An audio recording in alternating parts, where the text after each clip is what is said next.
ఈ కథ మనకు కేవలం వ్యవసాయం గురించి కాదు, జీవితంలో ఉండవలసిన సహనం మరియు నమ్మకం గురించి గొప్ప పాఠాన్ని నేర్పుతుంది. ఒకానొక గ్రామంలో రాఘవ్ అనే రైతు ఉండేవాడు. యంత్రాల కాలంలో కూడా అతను తన భూమిని ప్రాణంగా ప్రేమిస్తూ మట్టిని నమ్ముకుని బతికేవాడు. అతని తండ్రి అతనికి ఒకే మాట చెప్పేవాడు: నేల తల్లిని గౌరవించు, సహనమే నీ గొప్ప పంట. ఒక సంవత్సరం గ్రామంలో భయంకరమైన కరువు వచ్చింది. నదులు ఎండిపోయాయి, భూమి బీటలు వారింది. చాలామంది రైతులు నిరాశతో తమ భూములు అమ్ముకుని పట్టణాలకు వలస వెళ్లిపోయారు. కానీ రాఘవ్ మాత్రం వెనకడుగు వేయలేదు.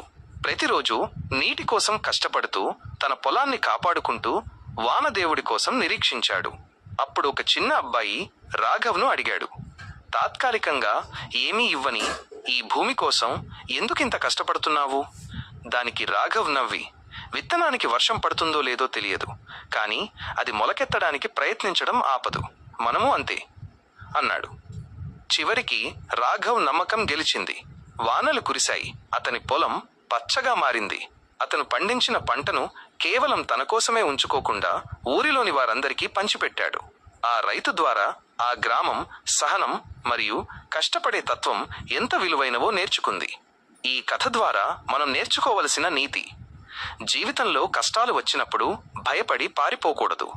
రైతు తన విత్తనాన్ని ఎలాగైతే నమ్ముతాడో మనం కూడా మన శ్రమను నమ్మాలి. కష్టకాలంలో ధైర్యం, విజయం వచ్చినప్పుడు వినయం కలిగి ఉండటమే నిజమైన వ్యక్తిత్వం. ధన్యవాదాలు. నేను ఇంకా ఏమి